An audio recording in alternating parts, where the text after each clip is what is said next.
Rádio Novelo. Novelo. Tá começando o Rádio Novelo Apresenta. Eu sou a Branca Viana. Eu sei que é complicado julgar as pessoas pelo gosto delas, mas eu vou me arriscar num julgamento aqui. Quem não gosta de planta, bom sujeito não é. Primeiro tem o quesito estético. Até as plantinhas meio feias têm a sua beleza. Aí tem o papel delas na natureza. No ciclo do ar, no ciclo da água, da cadeia alimentar, enfim, de tudo quanto é ciclo. E depois ainda tem o lado ritualístico da coisa. Regar, podar, ver se a plantinha cresceu ou se está chateada com a falta de luz, ser surpreendida por uma nova flor ou uma frutinha. Pra gente, isso é um ritual de bem-estar. Tem até quem dê nome e converse com as bichinhas. Bom, tudo isso para dizer que é difícil as plantas despertarem na gente algum sentimento negativo. Ok, às vezes pode bater uma frustração com uma mudinha que não foi para frente ou uma espécie invasora que está tomando conta de tudo, mas nada além disso. Só que enquanto a gente está ali respirando ar fresco e acalmando a mente com aqueles inúmeros tons de verde, existe todo um outro universo rolando. Um universo paralelo subterrâneo. Já faz tempo que os cientistas sabem que as plantas se comunicam entre si. As raízes delas se unem aos fungos que estão ali na Terra e formam uma grande rede de comunicação. Uma espécie de telegrama vegetal. Só que em vez de mensagem de texto, essa rede fica jogando nutrientes para cá e carbono para lá. E você já deve ter ouvido falar de estudos indicando que as plantas conseguem sinalizar ameaças umas para as outras por meio dessa trama. Tipo assim, vizinha, toma cuidado aí que tem um predador, ou toma cuidado aí que tem uma doença, sei lá, tá rondando a gente. Acontece que no começo de 2025, saiu um estudo liderado por cientistas da Universidade de Oxford, colocando em jogo essa suposta rede de solidariedade vegetal. Os pesquisadores usaram modelos matemáticos para investigar várias hipóteses de como e por que essa comunicação acontece. Eles levantaram a possibilidade de que as plantas façam esses alertas contra a própria vontade, como se elas não conseguissem disfarçar que estão em risco. Igual a gente não consegue disfarçar que está em pânico. E aí isso serve de sinal para as outras se protegerem. Isso porque faz sentido que, em certas situações, elas não queiram avisar as vizinhas do perigo. Mais do que isso, na verdade. É possível que, se dependesse só delas, algumas plantas estariam mais para vizinhas intriguentas do que para vizinhas solidárias. Poderia ser muito mais vantajoso usar a trama de comunicações para mandar alertas falsos. Boato, intriga, fake news. Porque elas estão sempre competindo por recursos, nutrientes, luz do sol. Se uma planta consegue enganar as vizinhas de que tem uma ameaça solta, as vizinhas correm para se proteger e botar em prática seus mecanismos de defesa. E isso gasta energia. À toa, no caso, já que é tudo balela. E aí, aquela plantinha que lançou a mentira, a intriguenta, sairia na vantagem. A gente pula de trama vegetal para tramóia vegetal. Claro, isso tudo está no campo das possibilidades. Decifrar o que se passa na rede de comunicação das plantas e dos fungos é um baita desafio para a ciência. Mas é curioso pensar que um monte de coisa está acontecendo lá embaixo da terra enquanto a gente está ali só regando o jardim. E mais curioso ainda é pensar que as plantinhas, tão puras e relaxantes para a gente, podem estar cheias de más intenções na cabeça. Se elas tivessem cabeça, né? No episódio de hoje, a gente tem duas histórias que também navegam na zona do quem não te conhece, que te compre. Ou do quem vê cara, não vê coração. Quem começa é a Bia Guimarães, já, logo depois do intervalo.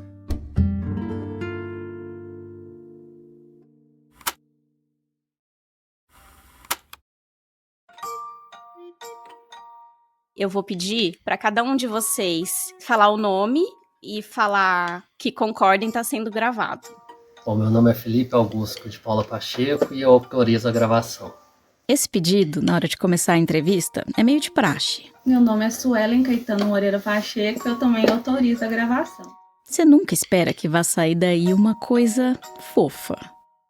E assim, não querendo dizer que o Felipe e a Suelen não são fofos, eles são.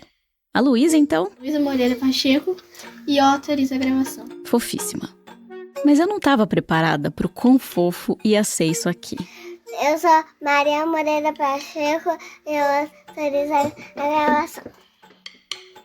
O Felipe e a Suelen são um casal na casa dos 30 anos. E eles são os pais da Luísa, que tem 12, e da Maria, que tem 6 anos. E eu reuni a família toda na sala, quer dizer, eles na sala deles e eu na sala do Zoom, para falar de uma coisa que invadiu a vida deles de uns 2 anos pra cá. E como que vocês começariam a me contar essa história? A história do urso. Como é que eu comecei a ser viciada em ursinho de pelúcia? Então. Se desse pra gente perseguir as pegadas do ursinho de pelúcia pra entender como foi que o problema começou, a gente provavelmente ia chegar no final de 2021, quando a família se mudou do interior de Minas Gerais pra Campinas, no interior de São Paulo. Mais especificamente pra perto do maior shopping da cidade e um dos maiores do Brasil. Eu também moro relativamente perto desse shopping, por isso que eu tô aqui defendendo o título dele. E a Suelen passou a ir muito lá. Dava pra eu ir a pé, então eu ia muito no shopping. Ela não ia só pra comprar alguma coisa, mas pra resolver tarefas do dia a dia também. Porque aqui na época tinha consultas médicas, odontológicas, tudo. Depois de um tempo, ela já estava conhecendo os corredores como a palma da mão dela. Mas sempre tem uma coisa ou outra que a gente passa e não dá muita bola. No começo eu passei e aquilo não chamou minha atenção. O problema já estava ali, na espreita. E assim, não é que antes disso a Suelen nunca tivesse cruzado com aquela coisa por outros lugares onde ela passou. Ela até já tinha arriscado brincar com ela uma vez ou outra na vida, sem sucesso. Mas a coisa só ficou sedutora mesmo, só deu o bote, num dia que eles estavam passeando no shopping com uma sobrinha da Suelen e do Felipe, que tinha acabado de se mudar para Campinas. Bate perna pra lá, bate perna pra cá, e a sobrinha resolveu se aproximar do perigo. Ela decidiu jogar numa máquina de ursinho de pelúcia. E aí ela conseguiu, e a minha filha pequena achou aquilo muito legal e eu achei o máximo, porque era como se eu tivesse vencido uma máquina. Nem era eu que estava jogando. Você sabe que máquinas são essas que a gente tá falando, né? Bom, se não sabe, a Luísa e a Maria podem te ajudar. Como que você explica o que é isso? Eu vou explicar assim. Olha, essa aqui é a máquina e aqui são o botão e onde mexe a garra. É uma caixa cheia de ursinhos empilhados com uma garra que você pega os bichinhos, você coloca o dinheiro e aí a garra mexe, você aperta um botão, cai e aí você consegue pegar um ursinho. A gente acostumou a chamar elas de máquina de ursinho, mas a verdade é que tem máquina de tudo quanto é tipo de pelúcia. Tem de outros animais, personagens de filmes, chaveiros de pelúcia. Hoje em dia tem máquina até de eletrônicos. Mas vamos focar nas pelúcias, que, aliás, a Maria ama desde sempre. Todos os presentes de Natal ela pediu foi um ursinho, ela agora. Bom, depois daquele passeio com a sobrinha, a Suelen ficou tentada a jogar. E a Maria, claro, apoiou. Eu gostava de ir no shopping pra ir nas máquinas de ursinho. O problema não chegou correndo. Ele veio vindo de mansinho. Eu jogava esporadicamente, eu ia no shopping. Tinha algumas máquinas espalhadas pelos corredores do shopping. Tinha outras no playground, sabe aquele salão cheio de brinquedos, pinball, enfim, que todo shopping tem? E também tinham inaugurado, fazia pouco tempo, uma loja inteira só de máquina de ursinho. Essa loja só de máquina de urso, ela deve ter uns 10 máquinas diferentes. Eu passei na frente dessa loja um dia desses. Tinha uma galera lá dentro. Aos poucos, o programa foi ocupando cada vez mais a rotina da família. A gente tinha um mecanismo de sempre achar uma desculpa pra ir no shopping pra jogar na máquina, entendeu? Aí... Mas a verdade é que, apesar do shopping ter sido o berço dessa história, o cenário logo se expandiu para todo e qualquer lugar onde eles cruzassem com uma máquina de ursinho. Porque, sim, se você começar a reparar, você vai ver que elas estão nos supermercados, em lanchonete, em conveniência de posto de gasolina, em restaurante de beira de estrada. A Suelen e a Maria formavam uma dupla e tanto. De um lado, a mãe com sede de vencer a máquina. Do outro, a filha doida para levar mais um bichinho para casa. A Luísa e o Felipe também faziam parte do time, mas na maioria das vezes eles ficavam mais na torcida. Eu consegui pegar um. A Luísa, porque, apesar de demonstrar potencial, ela não curtia o jogo tanto assim. Porque eu não tenho muita paciência. Já o Felipe, coitado. Eu nunca consegui pegar nenhum, então eu nem tentava, mas... Só que de vez em quando ele cumpria uma outra função bem importante pro time, além de torcedor. A de olheiro. Todas as vezes que eu passo na máquina, eu dou uma olhadinha. Aí teve um dia que foi assim, eu fui no mercado comprar algumas coisas, na hora que eu tava saindo eu olhei na máquina e vi que tinha um Fast. Aí eu cheguei em casa e contei pra ela, falei, olha, tem um Fast lá no mercado. Um Fast. A Maria me mostrou um Fast na câmera porque eu não sabia o que era. É uma categoria de bichinho que tem a cara bem fofinha, mas aí você aperta ele e a expressão muda, vira uma cara feroz e cheia de dentes. Esse tipo de bichinho é um dos mais cobiçados nas máquinas. Até porque eles são mais caros, se você for comprar numa loja. Existe Fast de 100, 200, 300 reais e até mais. E tá aí um atrativo das máquinas. Mesmo os ursinhos que não custam tão caro numa loja, provavelmente custam mais do que uma ou do que algumas jogadas na máquina. Porque o preço das fichas varia entre 2, 3, 5 reais ou até uns 10 reais, se for um estoque de bichinhos maior ou mais especial. Qualquer 10 reais não dá pra comprar um ursinho, né, Maria? Não. E aí, o que a gente fazia? Ia na máquina. Mas eu preferia muito o de comprar, ia ser bem mais fácil. Ia ser ótimo poder entrar numa loja e comprar qualquer ursinho que ela quisesse, sem olhar o preço e sem depender de ninguém para capturar ele com uma garra de metal. Ia ser bem mais garantido também. A Maria ficava bem chateada quando as capturas não davam certo. Fica super triste, chorava, ficava pra baixo. Mas as máquinas prometiam um bom custo-benefício. E quando a jogada dava certo, era muito legal. Voltando para o trabalho de olheiro do Felipe. Ele estava falando que chegou em casa aquele dia, todo animado, contando do Fast que estava dando sopa na máquina do supermercado. Eu falei, não, eu acho que fica fácil, porque a gente sempre acha que fica fácil. Tá fácil por causa da posição dele? É, a posição do bichinho. E aí no outro dia nós fomos lá, falando, então vamos comprar alguma coisa. Lá, amor. E a gente parou lá e tentou várias vezes e não pegou ele. Um dia da caça, outro do caçador.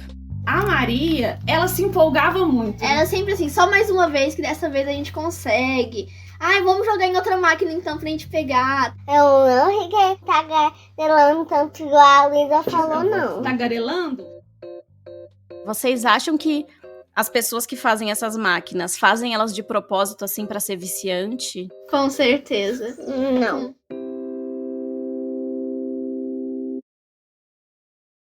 De tentativa em tentativa, o programa de família foi se profissionalizando.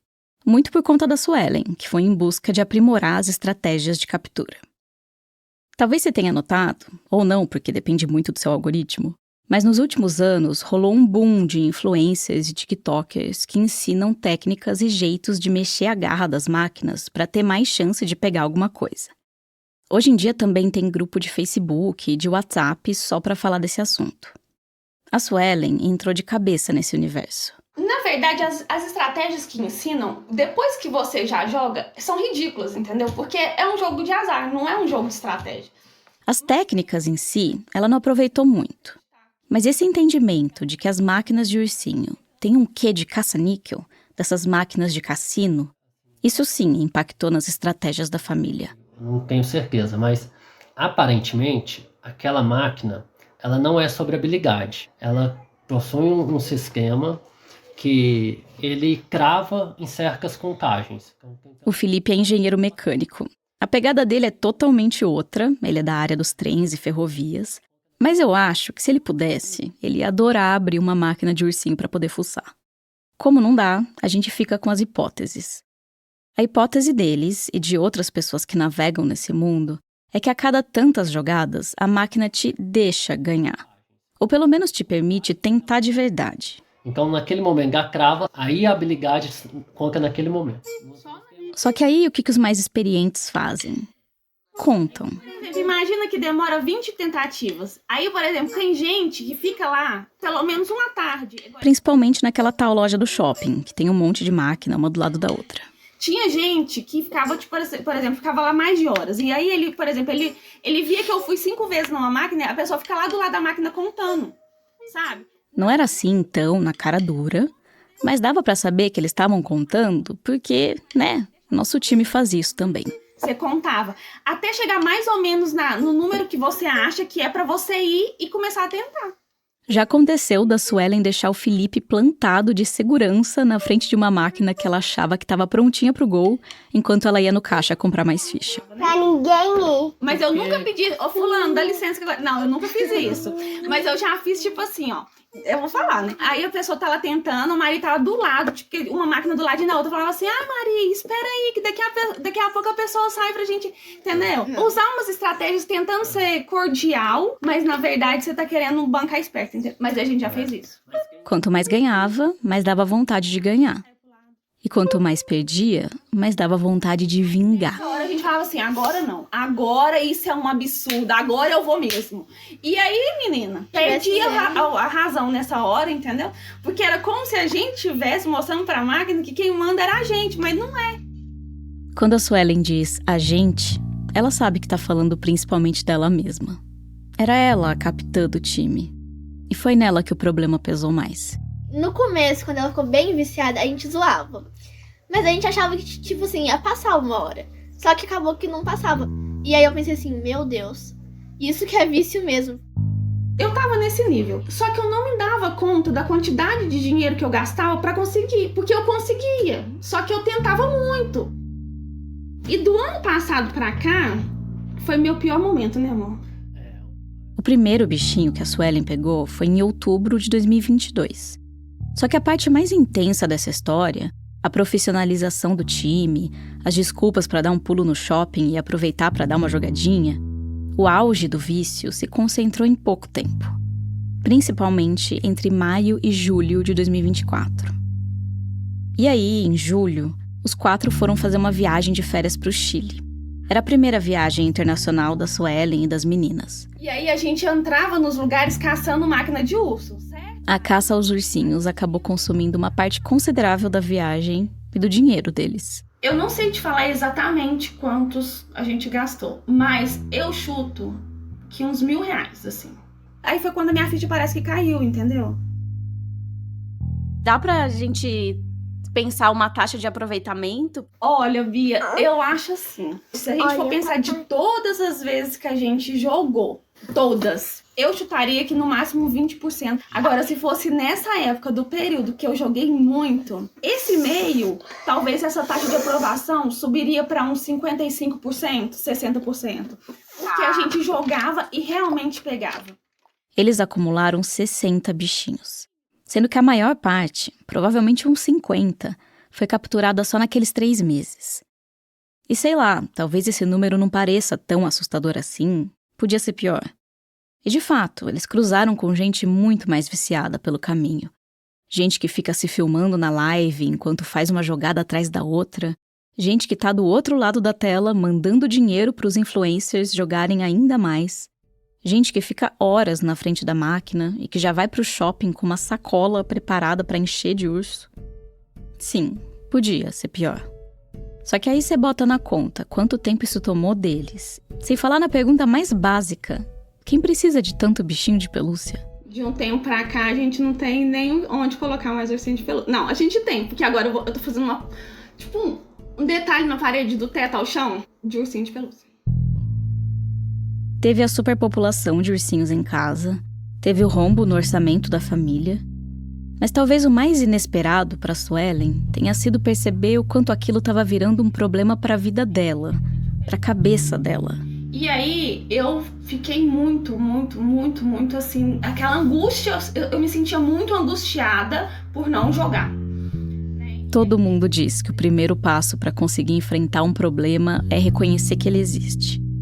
O que quase ninguém diz é o quão difícil reconhecer um problema quando ele é macio e felpudo. A Suelen me mandou um print de uma conversa com uma amiga. Ela conta que estava parando de jogar nas máquinas e que precisava trabalhar isso na terapia. E a amiga responde exatamente assim. Isso é um vício, mas é fofo. E ri. A própria Suelen tinha dificuldade de não rir com essa situação. Eu fiz um processo de conversa muito sério com a minha psicóloga. No começo eu tinha vergonha de contar pra ela que eu tava viciada em jogar em máquina de útil, porque parece um negócio que é bobo, entendeu? Tem vício que, assim como muito bicho, é fofo, mas morde. Aliás, eu me pergunto quem foi que decidiu que o urso devia ser o símbolo máximo da fofura. Claro, tem muitas espécies que são inofensivas pra gente, mas eu, particularmente, tô de boas de encontrar um urso no meio do meu passeio na floresta. No caso das máquinas, talvez o ursinho fofinho seja o elemento de inocência perfeito pra alguém viciar sem nem perceber. Que deve ser também a estratégia do jogo do tigrinho. Vocês já viram a cara do tigrinho, do símbolo do jogo? É extremamente fofo. Depois dessa história e com a ajuda da psicóloga dela, a Suelen também passou a evitar trombar com os ursinhos no dia a dia. Eu fiz um processo de abstinência, pra você ter ideia. Em vez de eu ir nesse mercado que tinha máquina de urso, eu ia em outro. Eu faço terapia toda semana, né? Então eu vou tentar nessa próxima semana não jogar nenhuma vez. E se eu conseguir não jogar nenhuma vez, eu vou me sentir vitoriosa. Então, pra mim, todos os dias era dia de vitória, assim. Só que eu tive recaídas, né? E quando eu comecei a contar isso pras pessoas, eu contava rindo, porque chega a ser engraçado o jeito que eu tava, entendeu? A minha mãe tá de dieta de ir na máquina. Eu tô de dieta de ir na máquina dele. A Suelen falou que tá sem jogar desde a primeira vez que a gente se falou, o que faz uns 3 meses. Eles tinham acabado de se mudar de volta pro interior de Minas, com os bichinhos todos na bagagem. Quer dizer, a Maria topou doar alguns antes da mudança. Então foi uma mudança de 4 humanos e 50 e poucas pelúcias. A Suelen acha que logo vai dar pra parar de fugir das máquinas e até jogar uma vezinha ou outra sem entrar no vício de novo. Mas por enquanto, a luta contra a fofura, a saga Suelen Ex Machina, com o perdão da licença poética e da piadinha ruim, essa saga continua, um dia de cada vez. Se a mamãe vê uma máquina e quiser muito ir, o que você vai falar com a mamãe? Vai pra um bichinho pra mim.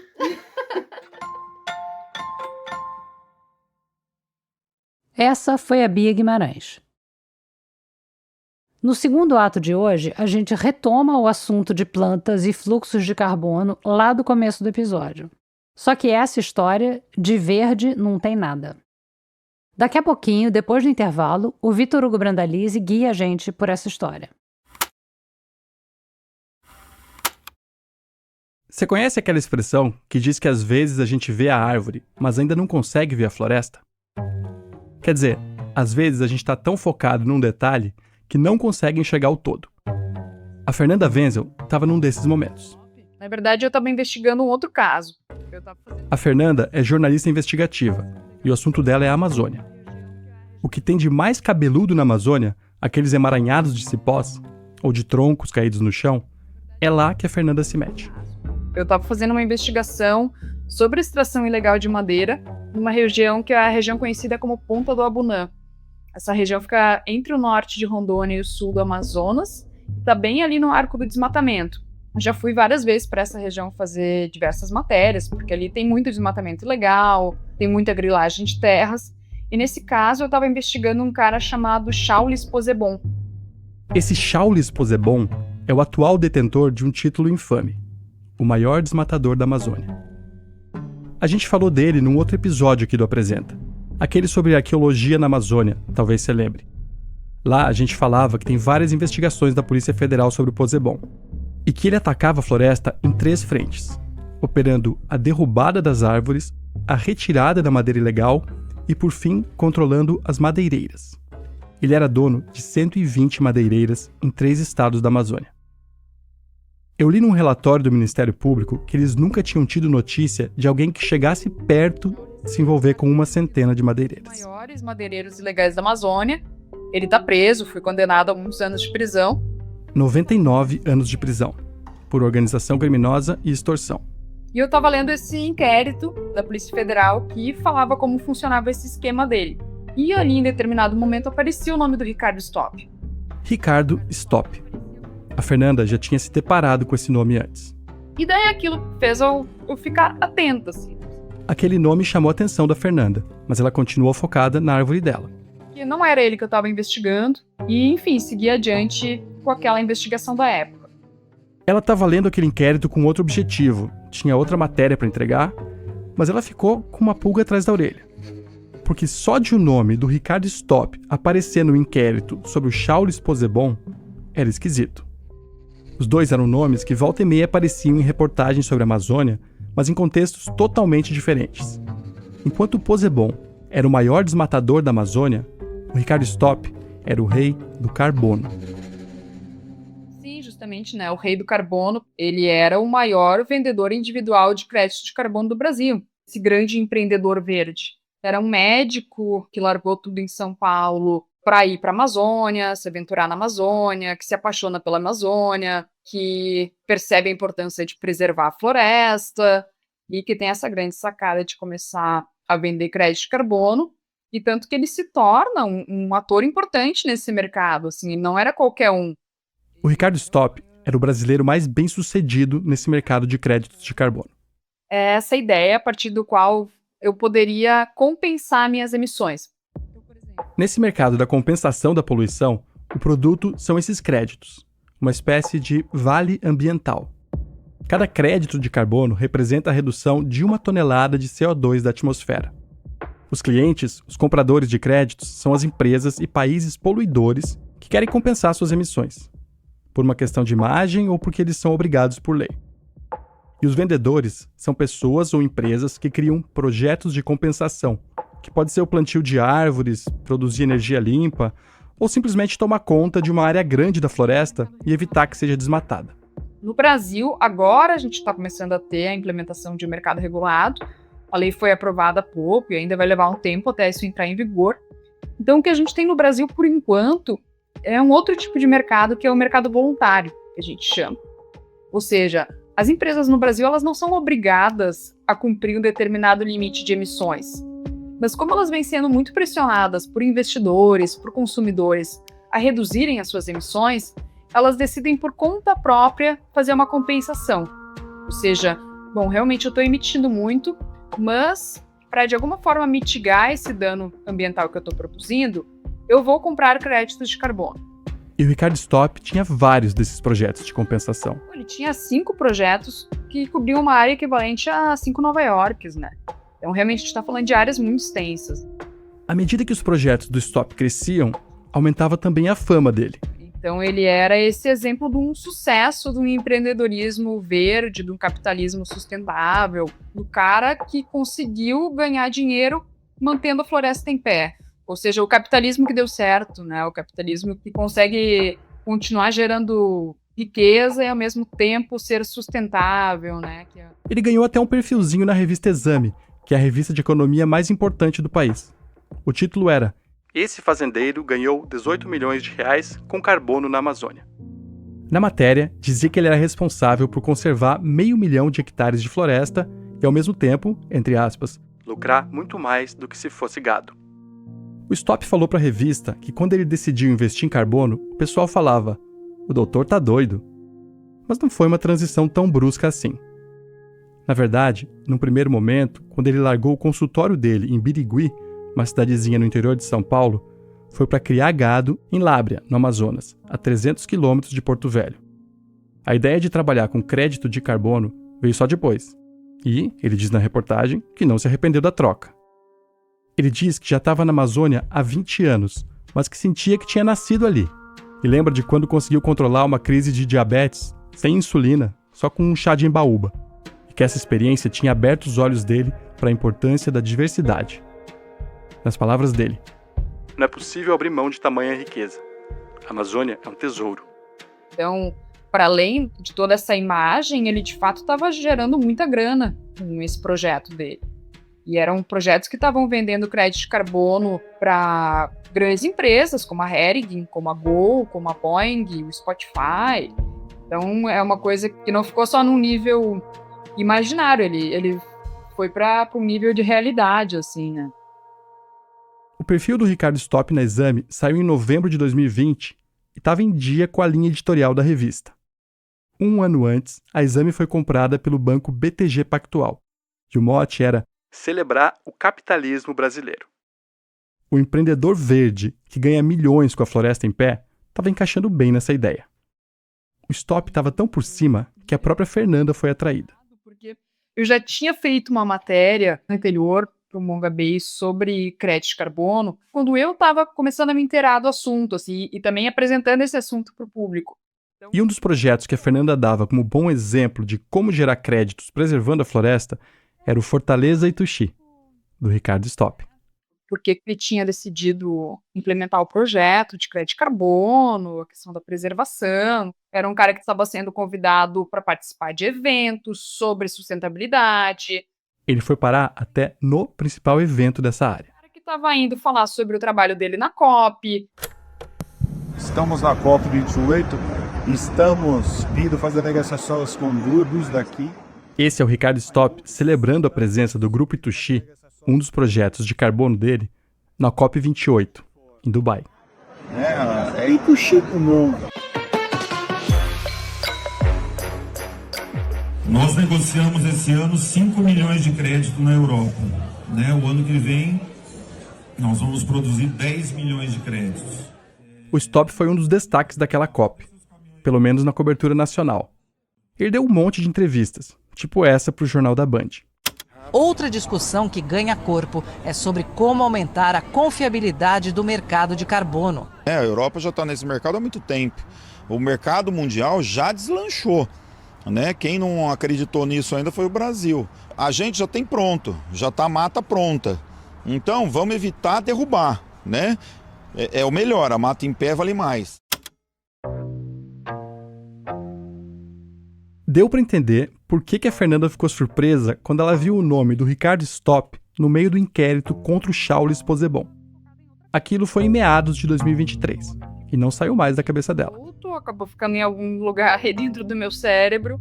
Ela publicou a reportagem que ela estava fazendo sobre o Pozzebon, chama Os Cupins da Floresta, saiu no Intercept e está linkada lá no site da novela. E agora ela ia poder partir para a próxima árvore. Uma árvore que tinha nome e sobrenome. O Ricardo Stopp. E daí eu fiz o que a gente chama no jornalismo de puxar a capivara dele, Que é aquilo de tu buscar todas as informações possíveis sobre o cara. E eu fui fazendo isso, olhando redes sociais, olhando documentos públicos, olhando multas do IBAMA, olhando publicações em diversos tipos de veículos. E fui descobrindo algumas coisas que só reforçaram a minha suspeita de que tinha alguma coisa muito errada nessa história. Por exemplo, eu descobri que vários sócios do Ricardo Stopp, nesses empreendimentos que ele tem de crédito de carbono, já tinham sido condenados ou ao menos investigados por envolvimento em esquemas de lavagem de madeira, que acendeu outro alerta para mim. Daí eu acho que foi aquele momento que é daqueles momentos mágicos do repórter investigativo, que é quando tu percebe que tu encontrou algo que ninguém viu ainda, que é algo relevante e que pode render uma história muito boa. Foi aí que a Fernanda começou a sacar como é que o rei do carbono se ligava ao desmatador maior da Amazônia. A forma de se produzir madeira legalmente no Brasil hoje, madeira nativa, é através do chamado Plano de Manejo Florestal Sustentável. A ideia do Plano de Manejo Florestal Sustentável é que tu não vai chegar lá e derrubar toda a madeira de uma vez. Tu vai derrubar um pouco a cada ano para que haja tempo dessa floresta se recuperar. Por isso, quando o órgão ambiental aprova o plano de manejo, ele coloca um limite na quantidade de madeira que pode ser tirada daquela área. E a maneira de controlar esse limite é o DOF, o Documento de Origem Florestal, que tem que ser emitido toda vez que a madeira é vendida. Sem DOF, o madeireiro não faz negócio. E o DOF ele é muito importante porque a madeira ela só pode ser transportada e comprada se ela tiver o DOF. É que nem uma analogia com um carro. Se tu estiver andando com um carro sem documento, o teu carro vai ser apreendido. A madeira é a mesma coisa. Se não tiver o DOF acompanhando, essa madeira vai ser apreendida. Por isso que se fala muito na Amazônia que o DOF ele vale quase tanto quanto a madeira. Porque sem DOF tu não comercializa a madeira. E por isso surgiram na Amazônia organizações criminosas e pessoas especializadas em produzir só DOF. Ou seja, eu dou um jeito de aprovar um plano de manejo florestal, mas eu não extraio a madeira. Já tá dando para sentir a magia no ar, né? Os DOFs foram liberados para extração de madeira do jeito certo, naquela propriedade específica. E daí que tinha gente com autorização para extrair madeira, mas não estava extraindo. Em vez de extrair e vender a madeira, eles vendiam o próprio DOF, o papel. E o Ricardo Stopp. Ele era colocado como um possível papeleiro do esquema. O que é isso? O papeleiro seria esse cara que fornece os documentos necessários para que a madeira ilegal seja lavada. Ou seja, fornece a documentação para que essa madeira ilegal possa entrar no mercado pela porta da frente, digamos assim. Eu só gero DOF e eu vendo para um cara que está tirando madeira ilegalmente de uma terra indígena, por exemplo, e esse cara que vende esse documento é o que eles chamam do papeleiro. Tá aí a conexão entre o rei do carbono e o rei do desmate. Ou seja, o cara que estava fornecendo o documento para esquentar a madeira. Mas com um requinte. Isso fazia muito sentido quando a gente olhava para os projetos de carbono dele. Por quê? Ele tinha uma área que ele tinha que manter a floresta em pé, porque senão ele não ganhava crédito de carbono. Crédito de carbono é justamente por tu não estar desmatando. Mas ao mesmo tempo que ele estava ganhando dinheiro com isso, ele estava usando essa área para produzir DOF, para esquentar madeira de áreas que estavam sendo desmatadas ilegalmente no entorno da área dele. Então ele estava lucrando 2 vezes em cima da área de floresta. Ninguém pode dizer que ele não é um grande capitalista verde.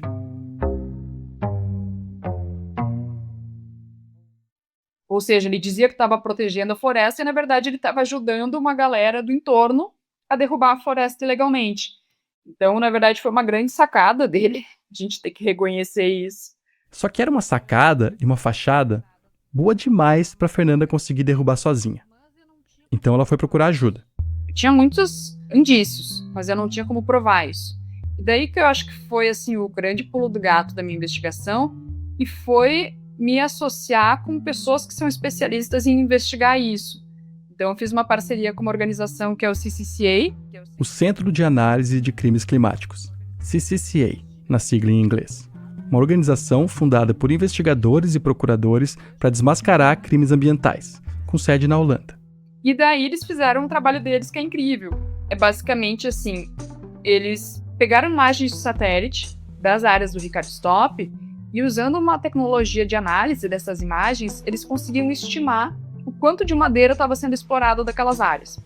Porque a extração seletiva de madeira, ela deixa algumas cicatrizes na floresta. Então tu consegue ver alguns pontinhos ali de onde tu vê que foi retirado madeira. E a suspeita da Fernanda se confirmou. Não é que estava sendo retirada madeira demais, estava sendo retirada madeira de menos. E nesse caso, isso não era bom. Por exemplo, se eu tenho uma área e eu olho para a imagem de satélite, eu vejo que daqui praticamente não saiu madeira. Mas eu olho no sistema DOF do IBAMA e eles declararam que usaram praticamente todos os créditos daquela área. Pô, alguma coisa está errada. Então esses créditos que eles estão deduzindo lá do sistema do IBAMA, eles estão indo para esquentar alguma outra madeira que veio de outro lugar, mas não daquela madeira ali. E não era uma margem de erro pequenininha. Mas a gente se deparou com casos muito grotescos. Num dos planos de manejo do Stopp, por exemplo, olhando a imagem de satélite, se concluía que mais ou menos 35% da madeira daquela área tinha sido de fato explorada. Tinha lá as marquinhas na floresta que indicavam isso. Mas lá no sistema DOF do IBAMA, eles tinham declarado que já tinham usado 75% dos créditos. Ou seja, tem uma diferença muito grande aí. Essa diferença é justamente o crédito que eles usavam para lavar a madeira ilegal. Era uma evidência suficiente para a gente dizer, ok, agora a gente tem condições de escrever uma matéria dizendo que tem algo errado aqui. Só faltava uma coisa antes de publicar: procurar as partes envolvidas. Em janeiro de 2024, ela mandou uma mensagem explicando as acusações e ficou esperando a resposta. Nossa, Fernanda, que reportagem absurda. Tudo falsidade, nada é verdade, tudo é inverídico. Que absurdo isso. Falei com ele me mandou alguns áudios dizendo que era um absurdo aquilo que eu estava colocando, né? Que denúncia absurda, tudo. E ele ficou muito incomodado porque eu já tinha feito uma matéria. Você fez uma reportagem uma vez da gente tão boa, te ajudei.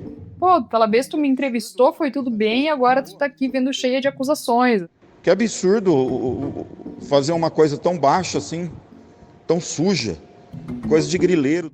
Porque a gente manda um pedido de resposta, assim, né, para as pessoas que são mencionadas na matéria, muito detalhado, muito completo. E ele negou tudo que estava escrito ali. Que absurdo. Vocês darem ouvido para um tipo de gente baixa dessa, de uma pessoa como eu, que só protegia até hoje.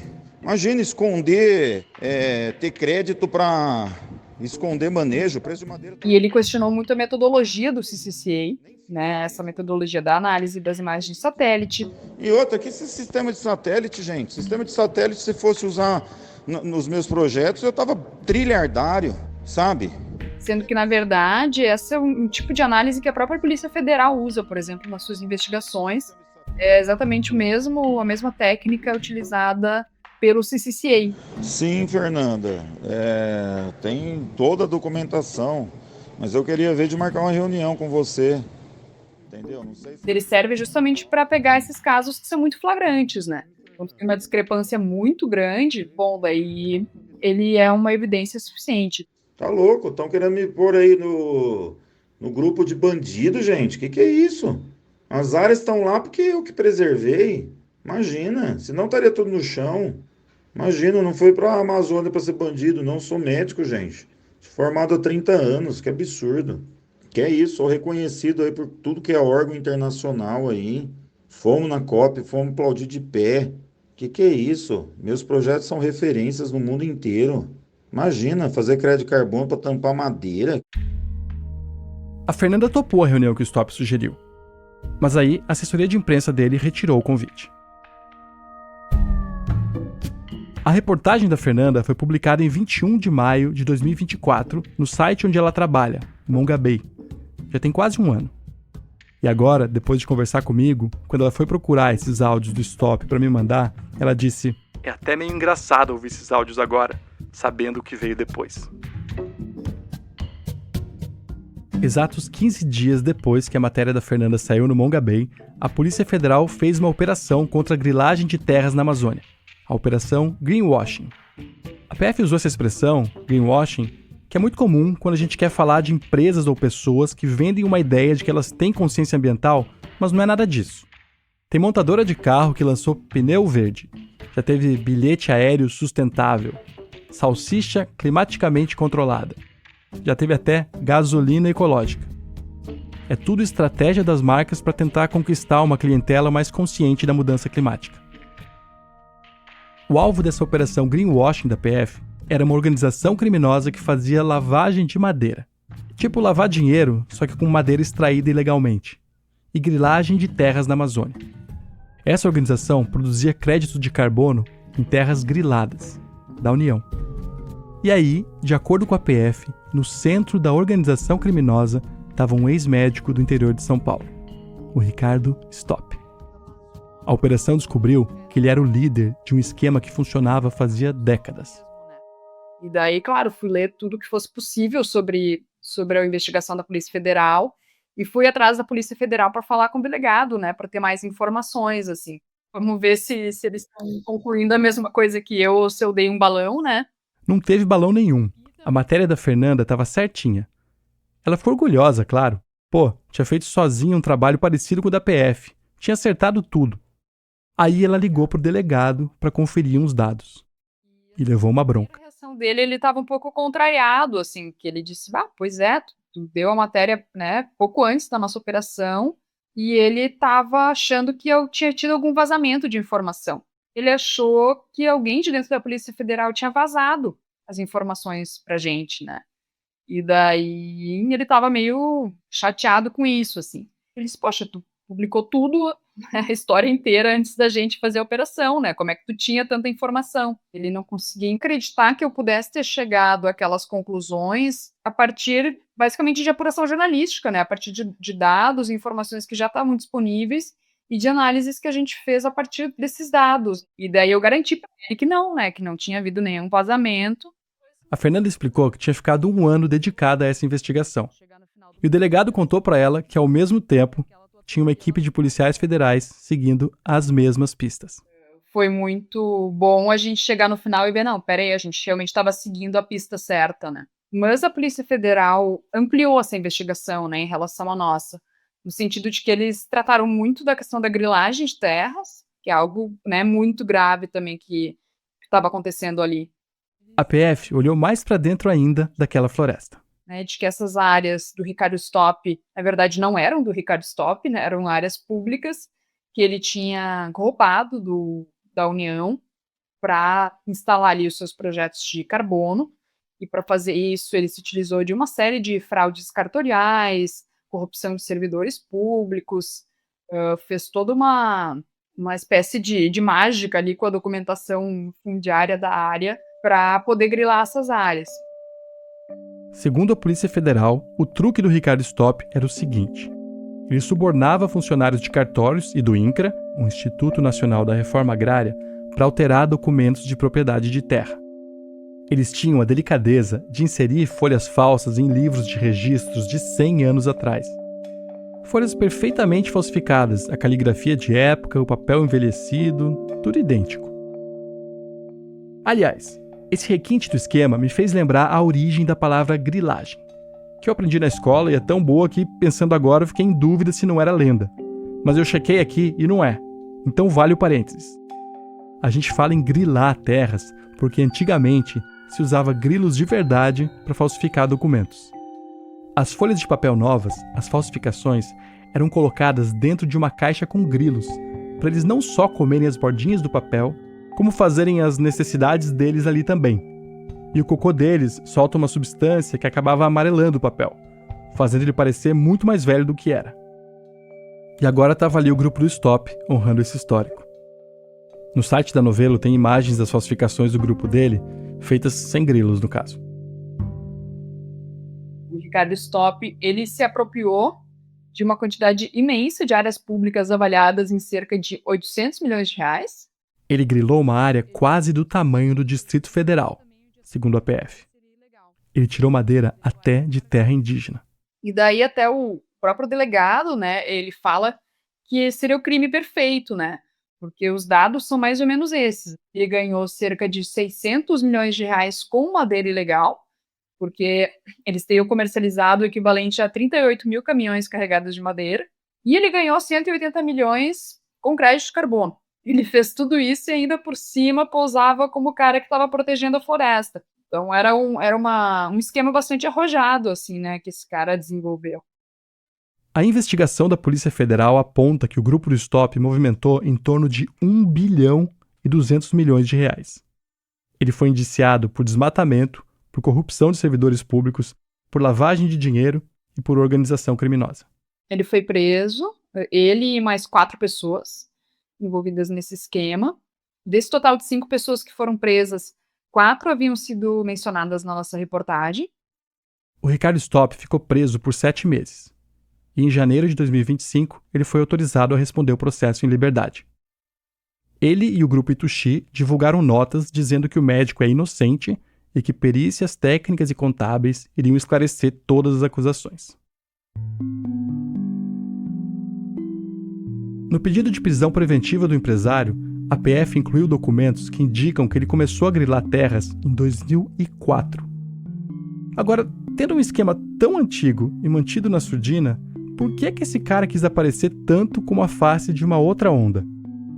Eu acho que isso está inserido dentro de um fenômeno que tem crescido na Amazônia, que é assim, esses atores que na verdade estão há muito tempo atuando na Amazônia, que estão há muito tempo ganhando dinheiro com grilagem ou com madeira ilegal, e esses mesmos caras, eles agora estão vendo nessas soluções verdes, como por exemplo o crédito de carbono, uma maneira nova de ganhar dinheiro, né? Mas isso não quer dizer que eles vão abandonar as antigas práticas.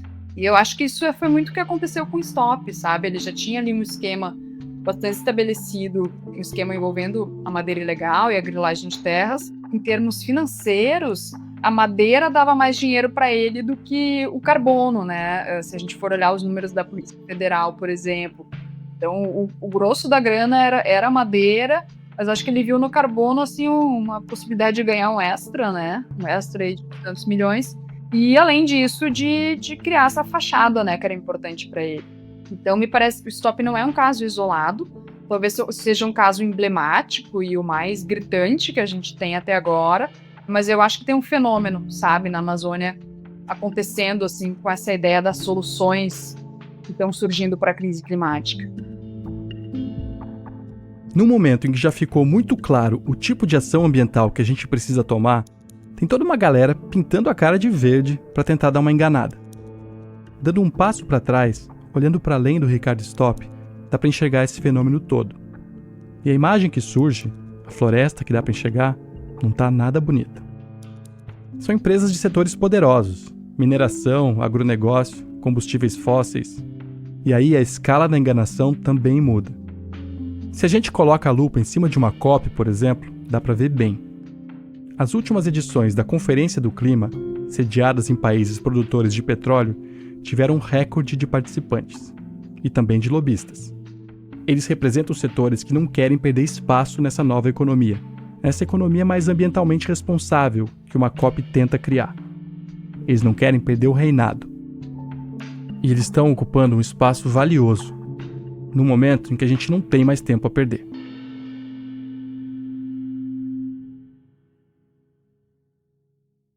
Essa reportagem foi produzida pelo Vitor Hugo Brandalize e pela Fernanda Wenzel. E fica o agradecimento na construção dessa história a Nathalie Unterstel, que preside o Instituto Talanoa, dedicado às políticas de mudança do clima no Brasil. Essa reportagem teve apoio do ICS, o Instituto Clima e Sociedade. A gente volta já já.